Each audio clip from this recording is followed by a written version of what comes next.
Kita dipanggil untuk memiliki tutur kata yang baik, yang lemah lembut, yang menyatakan kasih. Belakangan ini kita mengikuti ada lagu yang menurut saya itu sangat menohok kehidupan sosial, politik, dan keagamaan kita.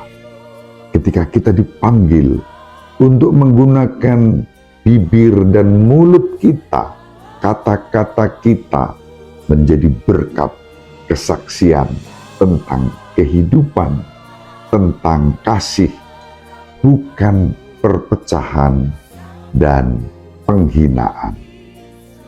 Kalimatnya, mohon maaf, agak vulgar, kasar, tetapi itulah ungkapan profetik. Ungkapan yang tegas dan jelas, yang mengingatkan kita untuk berani menjadi saksi-saksi Kristus di dalam kelemah lembutan, bukan dengan kekasaran dan kekerasan. Lagunya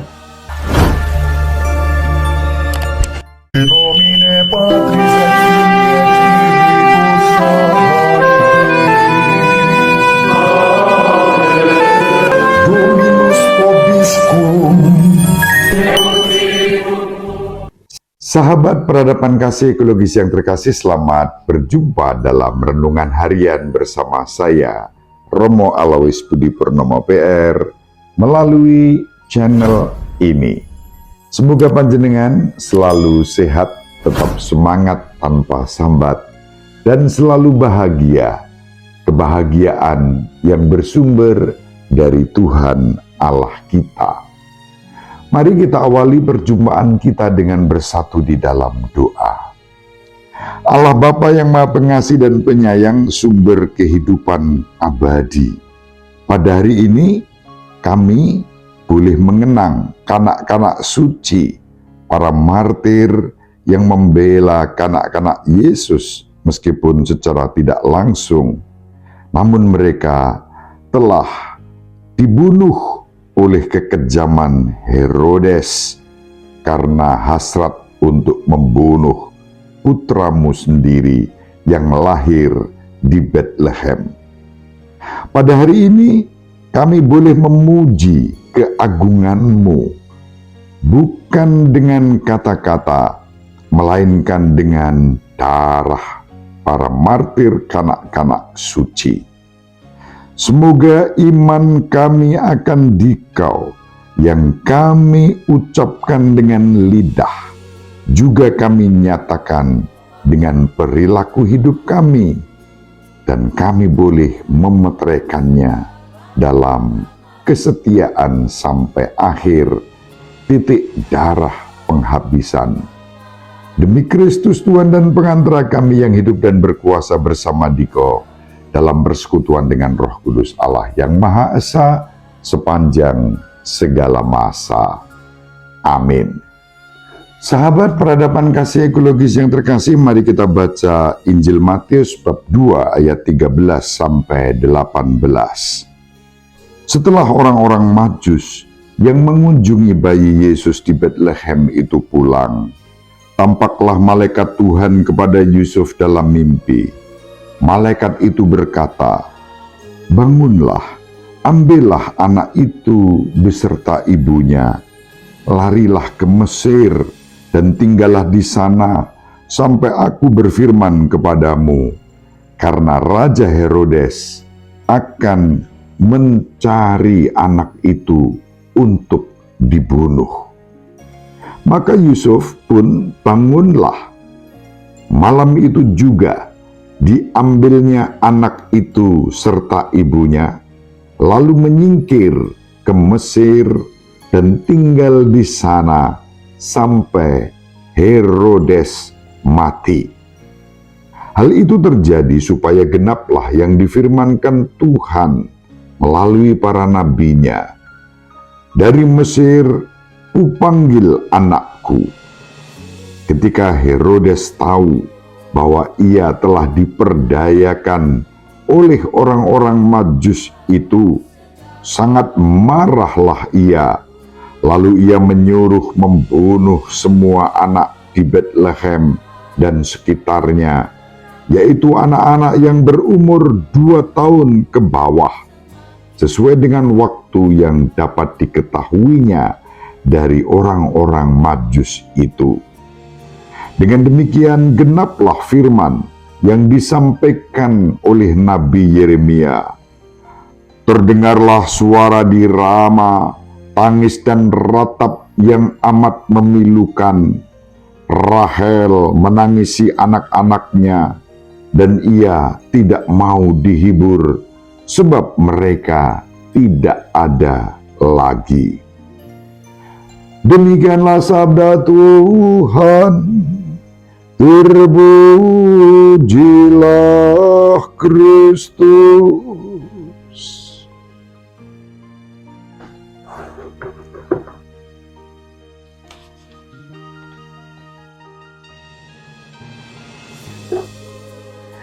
Sahabat peradaban kasih ekologis yang terkasih, hari ini 28 Desember adalah pesta kanak-kanak suci, para martir yang secara tidak langsung dalam arti tertentu mati demi Yesus.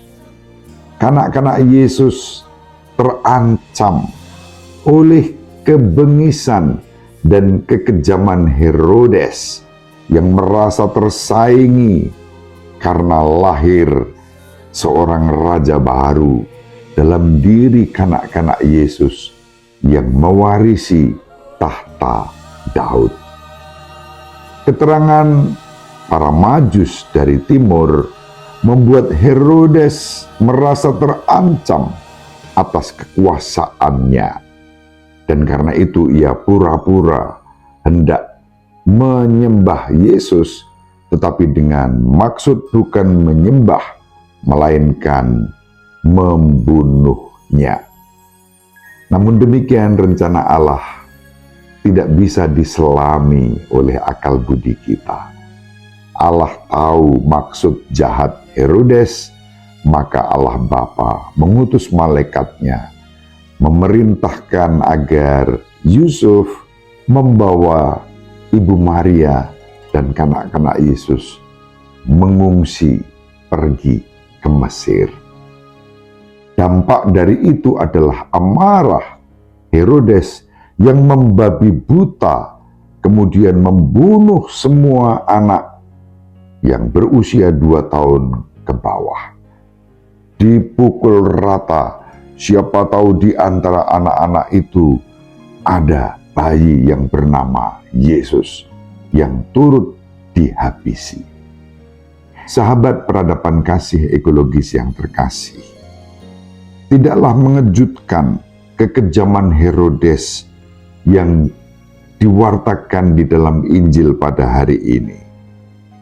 Kaisar Agustus yang hidup pada masa yang sama berkata, lebih baik menjadi babinya Herodes daripada menjadi putranya. Untuk menggambarkan kekejaman dari Raja Herodes ini. Mengapa? Karena Herodes tidak segan-segan membunuh putranya sendiri demi mempertahankan tahta dan kekuasaannya. Sahabat peradaban kasih ekologis yang terkasih, seorang uskup dari Kartago yang bernama Watful Deus dalam sebuah homilinya mengingatkan kita akan makna pesta ini, betapa mengagumkan anugerah rahmat apa yang didapat anak-anak ini untuk menang dengan cara demikian. Mereka belum berbicara, namun telah menyatakan Kristus. Mereka belum mampu menghadapi pergolakan karena belum mampu menggerakkan tubuh, namun sudah menanggung kemartiran karena Yesus. Sahabat peradaban kasih ekologis yang terkasih, kita diajak pada pesta kemartiran kanak-kanak suci ini untuk bersama-sama mempersembahkan hidup kita. Kita dipanggil untuk menjadi murid-murid Kristus yang tidak boleh kalah dengan kanak-kanak suci, yang bahkan dalam ketidakberdayaan mereka, tanpa kata, tanpa bicara, tanpa tindakan, telah menjadi martir bagi Kristus. Kita dipanggil untuk memiliki semangat hidup yang sama. Melalui tutur kata kita, melalui perilaku dan hidup kita seutuhnya, kita dipanggil untuk memberikan kesaksian iman kita akan Kristus. Bagaimana kita dapat memberikan kesaksian iman itu dalam kehidupan kita sehari-hari? Salah satunya adalah ketika kita tidak melawan kekerasan dengan kekerasan.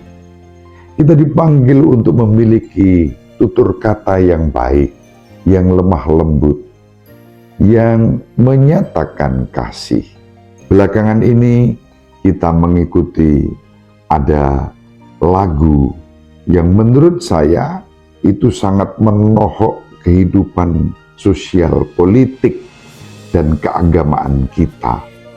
Ketika kita dipanggil untuk menggunakan bibir dan mulut kita, kata-kata kita menjadi berkat kesaksian tentang kehidupan, tentang kasih, bukan perpecahan dan penghinaan. Kalimatnya, mohon maaf, agak vulgar, kasar, tetapi itulah ungkapan profetik, ungkapan yang tegas dan jelas, yang mengingatkan kita untuk berani menjadi saksi-saksi Kristus di dalam kelemah lembutan, bukan dengan kekasaran dan kekerasan.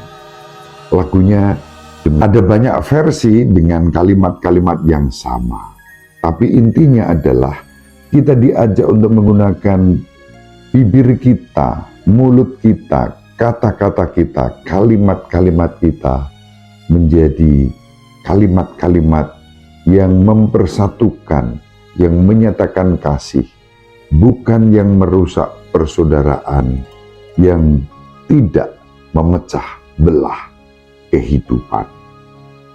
Disinilah kesaksian akan kasih Kristus juga kita hayati dan kita wartakan. Semoga kita dimampukan menjaga mulut kita untuk tidak menjadi sumber perpecahan. Ibu Maria selalu mendoakan kita, Bapak Yosef merestui kita dengan keheningannya. Semoga panjenengan semua sahabat peradaban kasih ekologis yang terkasih bersama seluruh anggota keluarga dimanapun berada, dibimbing, dilindungi, dan diberkati oleh Allah yang Maha Kuasa, Bapa dan Putra dan Roh Kudus. Amin. Terima kasih. Salam sehat, tetap semangat. Salam sehat, tetap semangat tanpa sambat. Selalu bahagia. Kebahagiaan yang bersumber dari Tuhan Allah kita. Salve, shalom, salam sejahtera, berkah dalam. Sahabat peradaban kasih yang terkasih, sampai jumpa pada episode berikutnya. Terima kasih atas kebersamaan kita. Salam peradaban kasih ekologis, berkah dalam.